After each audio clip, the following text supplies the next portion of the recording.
Well, seeing the appearance in court yesterday of Brian Molefe, Anoj Singh, and Siyabonga Gama brought back quite a few memories.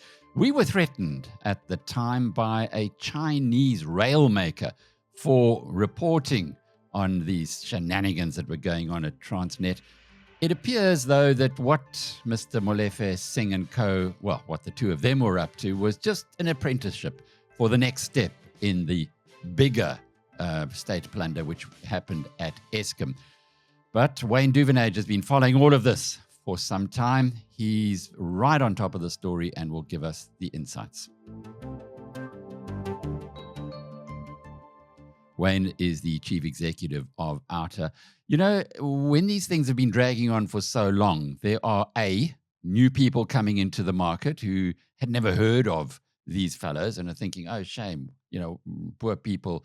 This guy's he's got diabetes, and this guy has got an aged mother that he needs to look after. Why are they being so nasty to them?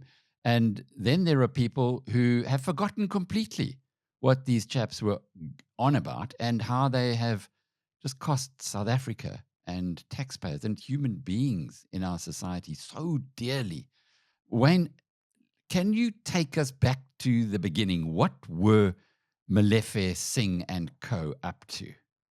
Okay, thanks, Alec, for the time. You got to set your mind back into the state capture mindset and cabal that was unfolding at the time.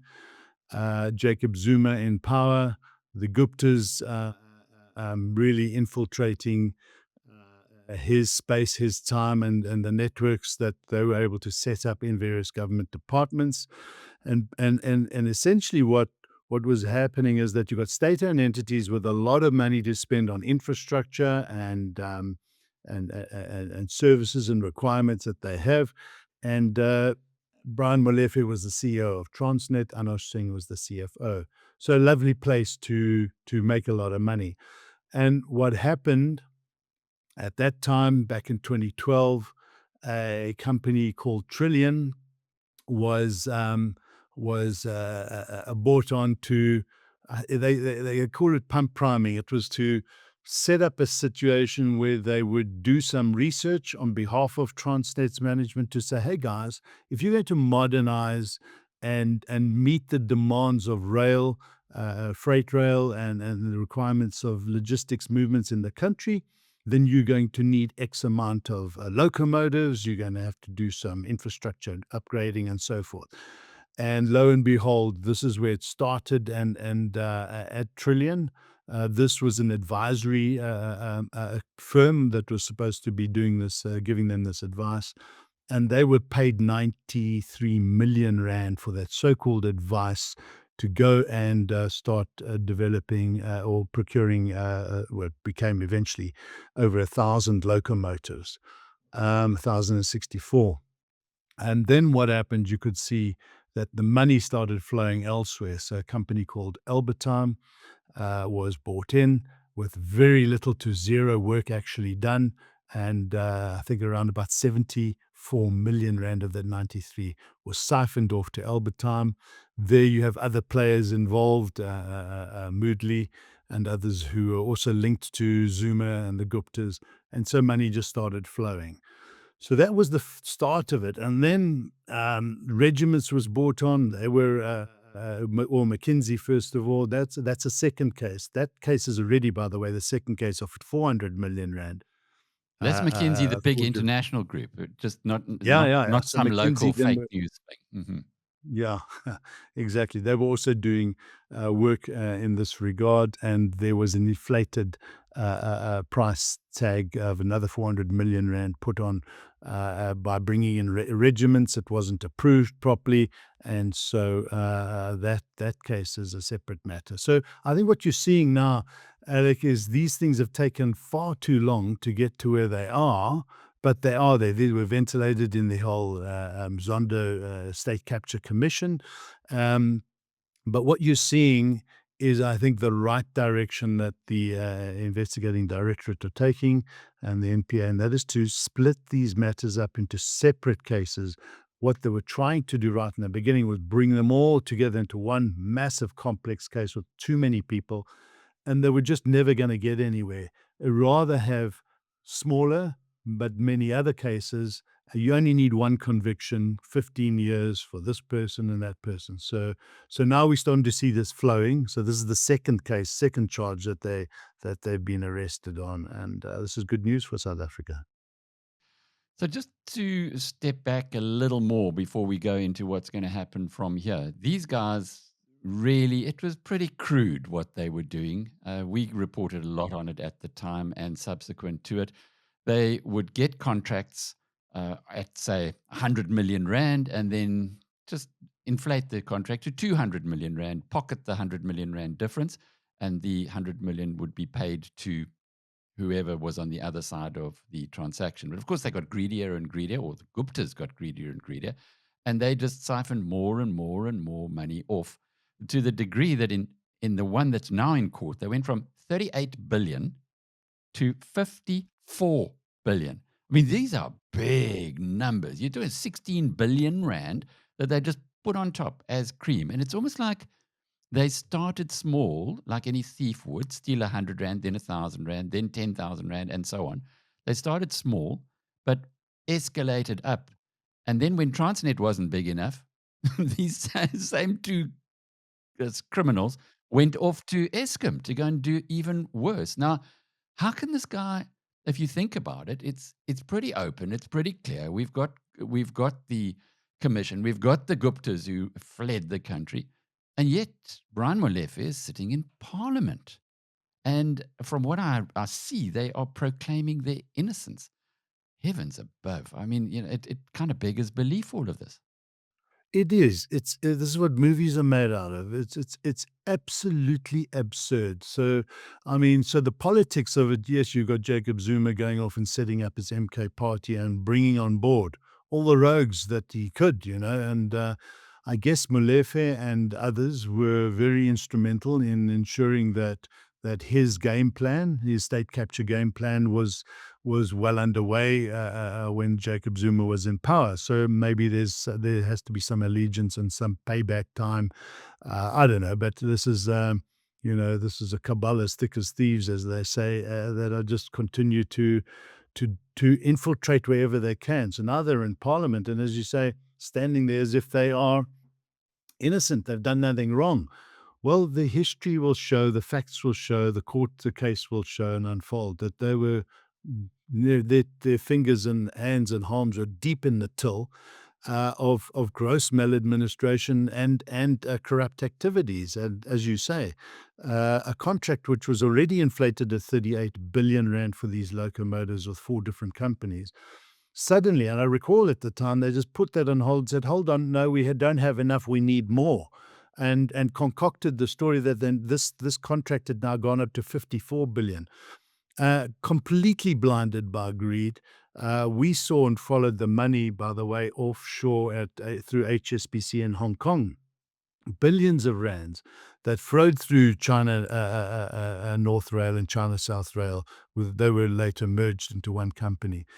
We gave that information, by the way, to the late Pravin Gordhan. At the time, he was going to China.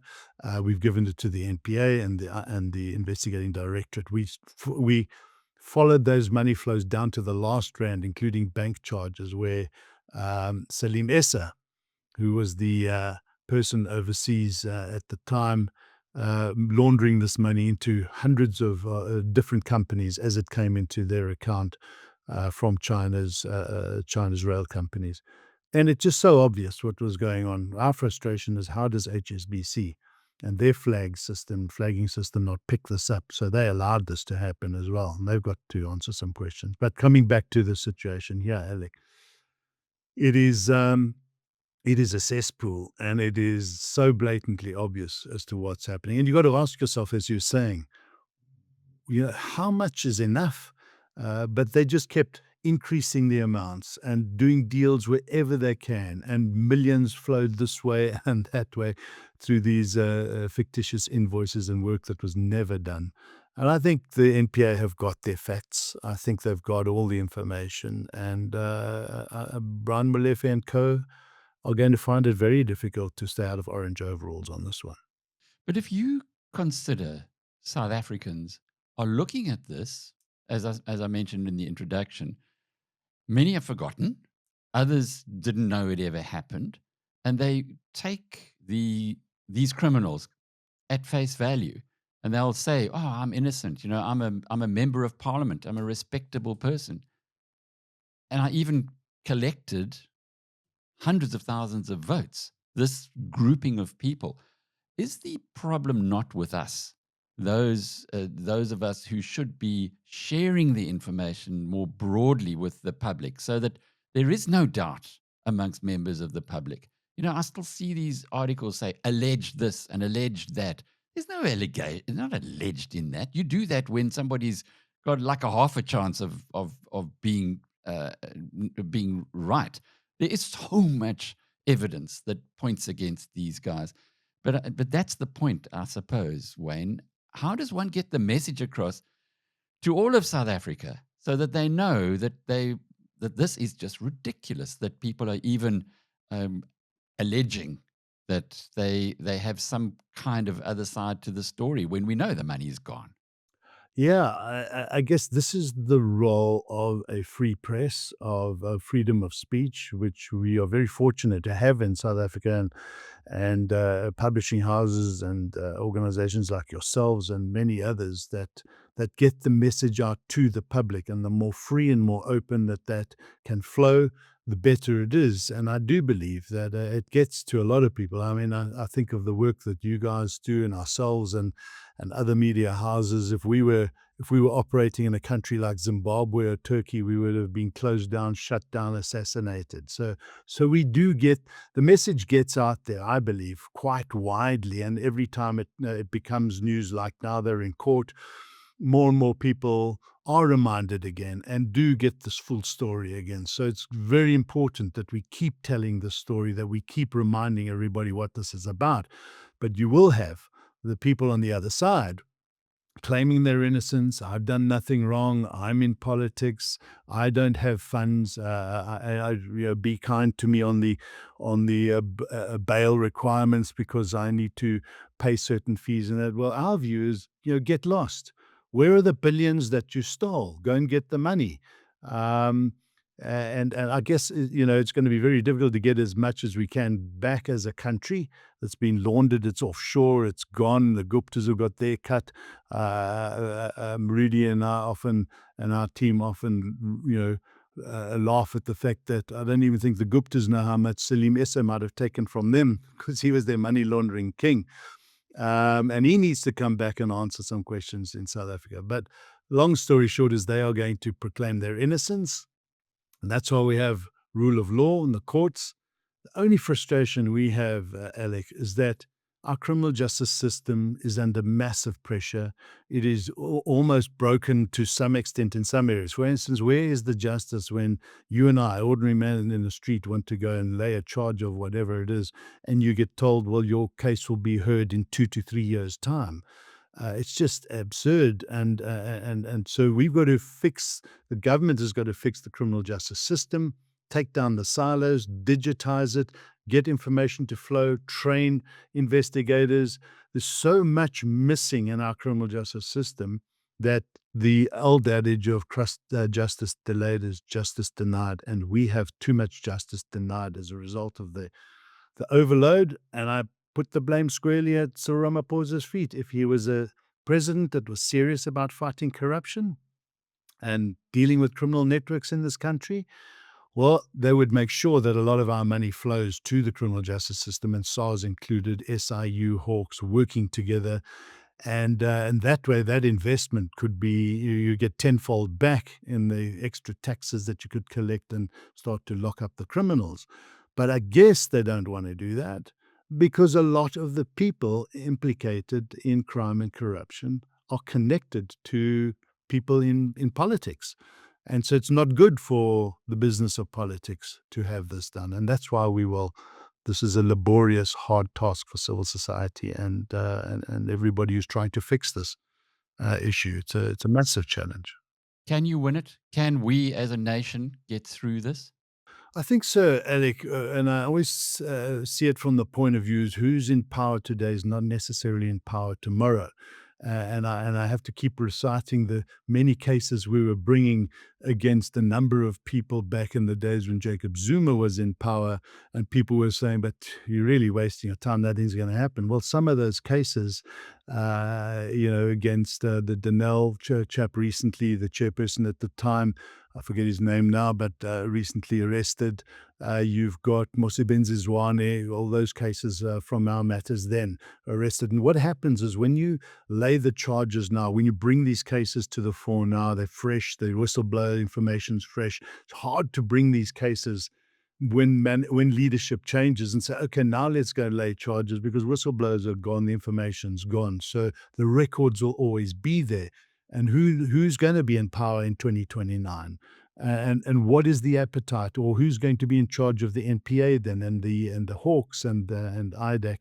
And it's these leaders that come in that create the shift change from time to time, and that gets things to where they are now. If Sean Abrams was still in the NPA, well, none of these cases would have been right now being ventilated and folding in court. So I think we can win it, but we get there quicker when you have a mindset from the top that says we're going to tackle corruption, we're going to do it seriously, and it would go a lot quicker if President Ramaphosa had that attitude. Sadly, he doesn't, and that's because his party is a network of corrupt people that are just infiltrated. We see it in the seaters. We see it in the higher education space. Bladen Zamande very involved, and I say this and I say it openly and publicly because we have challenged him on the number of people he's put into positions of power, which he ignored and eventually had to fire people like Andile Nongogo and so on. So it's rife, and there are so many others, and I think he's he's in the corner. He can't do what I think he knows he should do, because he can be removed from his position of power by his own lieutenants. So I guess from where the South African body politic sits at the moment, it would be pretty positive if you could get the ANC out of power. But to do that, you'd need to get Zuma and co as part of the new ruling government, and they're not going to be wanting to blow the whistle on themselves. So we are stuck where we are at the moment until presumably 2029. Yeah, we're stuck in it's a very interesting fluid dynamic that's unfolding in politics in South Africa. So you've got the next year, the local elections coming up. A lot of big metros will change hands, I believe. And again, you see this corrupt network flowing right from national to province through to local government. 2029 is a big one from a national point of view. I guess you see the EFF losing a lot of votes to MK and the ANC to MK. MK growing. What will they be at? 15, 20, 25% party. So you're going to have to get the other 75%. I guess this is all about getting the electorate to realize that they've got to vote for change, and yet not all the optics are right for who do you vote for, and you get this attitude of, well, nothing really suits me, so I'm not going to vote. Less and less people vote. Well, that pushes power into the hands of the people who can convince their constituencies to vote for them. And that's where we really need to get people to participate in our democracy and understand that sometimes you've got to vote for the least bad party. In other words, not every party lines up with what you want, but by abstaining, it's the worst thing you can do. And certainly those who don't vote have no room to moan and complain. You've got to get out there and be an active citizen. And the smallest you can do as an active citizen is to vote, and don't have any excuses. So 2029 is going to be an interesting year, but so will next year, at the end of next year, 2026 local elections. So what happens next for Molefe, Singh, Gama, and Gianni? He's a new name for me, Tamsankwa Gianni. What happens next for them? I see that their case has now been postponed until October. Yeah. So hopefully, if the rule of law flows without all the filibustering and Stalingrad tactics that take place, you have the two sides' legal teams lined up with all their arguments and counter arguments. So what flows And now is all the paperwork and the responding affidavits and founding affidavits, and then they get heard in court. And if the court case goes ahead without any delays again, because whatever, there's so many excuses sometimes, then we'll watch how this argument plays out, and hopefully, again, sometimes the trust is eroded by the cases that are botched, and sometimes, Alec, they are botched because there are alternative agendas by prosecutors, as Shamila Batoy recently stated. The NPA has been infiltrated, and we believe that because if you just look at the Omotoso case in the Eastern Cape and some of the matters up here, there are questions around how the prosecutors have processed these cases, but that's for leadership in the NPA to sort out. But if all things flow, these individuals, if found guilty, will have no other option but to be imprisoned. And that's what we need to see to build trust in government in South Africa. We have the lowest trust deficit, well, the highest deficit, by the way, in government in the world when it comes to looking at the Edelman Trust Barometer. And government's got to fix that. And we've got to push harder and continue to push harder to make government realize they've got to start serving the people. And this is one way, is to hold people to account. Criminals must go to jail. The less that happens, that trust deficit continues to grow. So hopefully we're going to see some good outcomes. I sincerely believe on this matter they will. The evidence is so clear. Wayne, just to close off with, many people are looking at South Africa as going one way really bad or another way really good. Could you, if you agree with that as a prospect, could you tell us what is going to trigger one direction or the other? Well, what will trigger the really good is that we start to see a trajectory that moves in the right direction. So we've got the G20 coming now. We've seen a number of arrests, by the way, not just these, but we recently saw the Dumasani from the Criminal Crime Intelligence Center last week. Arrests there. The Alex Core mine government state-owned entity arrests recently as well. So we're starting to see things happening. And I always come back to the criminal justice system because when you start feeling safe, when you start to know that the rule of law works, is when you start investing and when you start getting confidence in a country.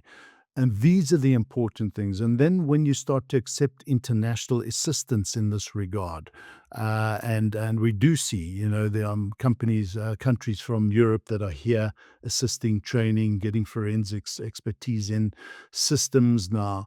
These are the good things, and they become the catalysts to greater change, and then it starts happening quicker. And if we can get that ball rolling, I'm quite excited and positive. Of course, we've got to deal with education. We've got to deal with health.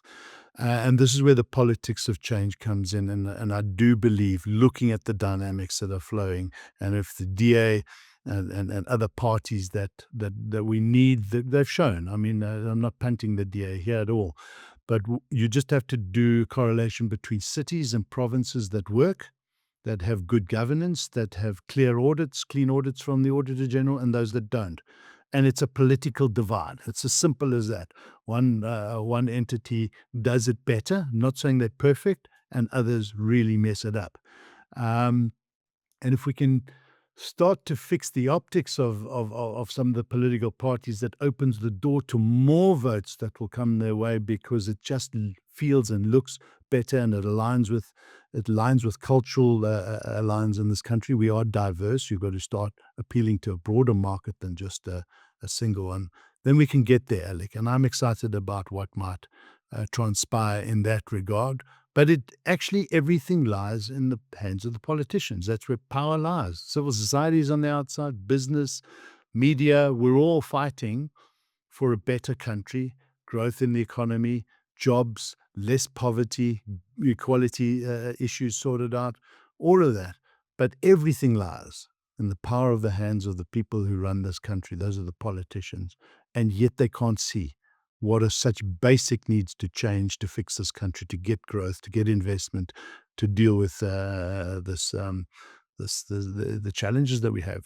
And the mind boggles. It's why is it so obvious to so many people and not obvious to the few that have the power to change this country? It's frustrating, I must say. But we don't lose hope. This is an amazing country.